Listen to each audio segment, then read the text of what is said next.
Join 5 friends as they stumble upon a mysterious old film with a life of its own.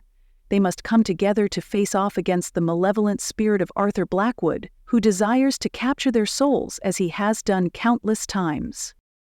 In the small town of Rockwell, just outside Salt Lake City, the old-time charm of the single-screen movie theater, the Silver Screen, was a beloved relic. It had seen generations of moviegoers come and go. For a group of high school friends, it was not just a job, but a place where memories were made and secrets were shared. It was a typical Friday night, and the friends were wrapping up their shift at the Silver Screen. The final showing had ended, and the last of the patrons had left, leaving the theater eerily quiet. As they cleaned up the popcorn-strewn floors and wiped down the counters, they chatted and laughed, the camaraderie of their friendship evident. "I can't believe we're almost done with high school," Lisa said, her voice tinged with nostalgia. "Feels like just yesterday we were freshmen." "Yeah, time flies when you're having fun," Brian replied with a grin, "or stuck in a movie theater." As they finished their tasks, Jake headed to the front door to lock up. Just as he was about to turn the key, the sound of a movie starting echoed through the theater. The friends exchanged puzzled glances. "Did someone forget to turn off the projector?" Mike asked, his brows furrowed. "I don't think so," Jake replied, a hint of unease in his voice. "We turned everything off. Let's go check it out." The friends made their way back to the auditorium, the flickering light from the projector casting eerie shadows on the walls. They entered the theater, their hearts pounding with anticipation. On the screen, an old black and white movie played, a film they didn't recognize. The grainy images and haunting music created an unsettling atmosphere. "This is creepy," Claire whispered, her voice barely audible. "I've never seen this movie before." As they watched, the characters on the screen seemed to move with a life of their own, their eyes following the friends' every movement. The sense of dread grew stronger, and the friends felt an inexplicable pull toward the screen. "We need to turn this off," Lisa said, her voice filled with determination. Jake nodded and made his way to the projection booth.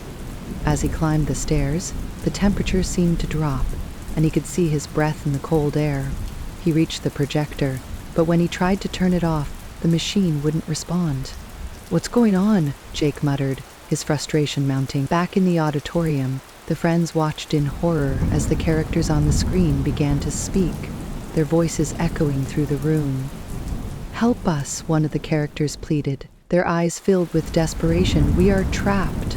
The friends exchanged panicked glances, their fear palpable. "Did you hear that?" Brian asked, his voice shaking.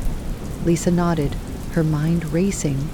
"It's like they're talking to us." Before they could react, the screen flickered and the scene changed. The friends saw a group of teenagers, much like themselves, exploring an old building. The realization hit them like a ton of bricks. The movie was somehow mirroring their own lives. "We need to get out of here," Claire said, her voice filled with urgency. As they turned to leave, the doors to the auditorium slammed shut, trapping them inside.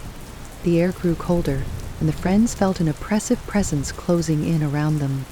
"We're not alone," Mike said, his analytical mind struggling to make sense of the supernatural events. The friends huddled together, their fear mingled with a sense of determination. They knew they had to confront whatever was happening and find a way to escape. "We need to figure out what's going on," Jake said, his voice steady. "Let's see if we can find any clues." They began to search the theater, their flashlights cutting through the darkness. As they explored the backstage area, they found an old, dusty journal hidden in a drawer. "Look at this," Lisa said, her eyes wide with curiosity.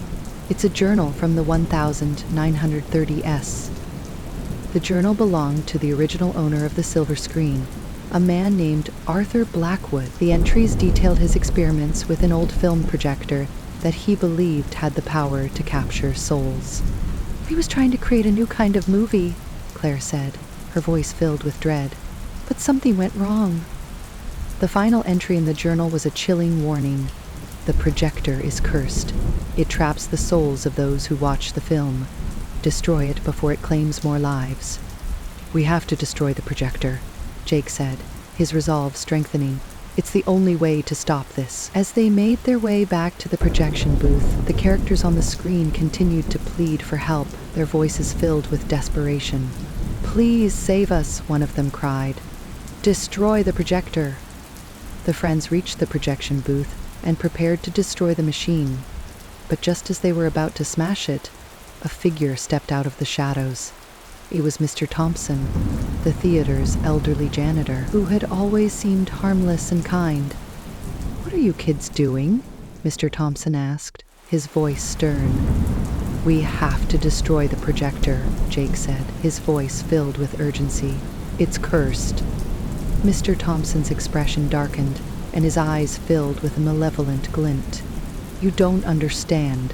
The projector is my creation. It must not be destroyed."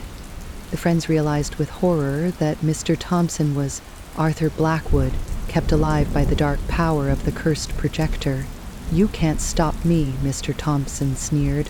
"I will continue to trap souls and live forever." The friends knew they had to act quickly. With a burst of determination, Jake grabbed a heavy metal rod and swung it at the projector. The machine shattered, and the screen went dark. A deafening scream filled the theater, and Mr. Thompson's form wavered and then dissolved into nothingness. The oppressive presence lifted, and the friends felt a sense of relief wash over them. "We did it," Lisa said, her voice filled with amazement. "We stopped him." As they stepped out into the cool night air, the weight of their experience settled over them.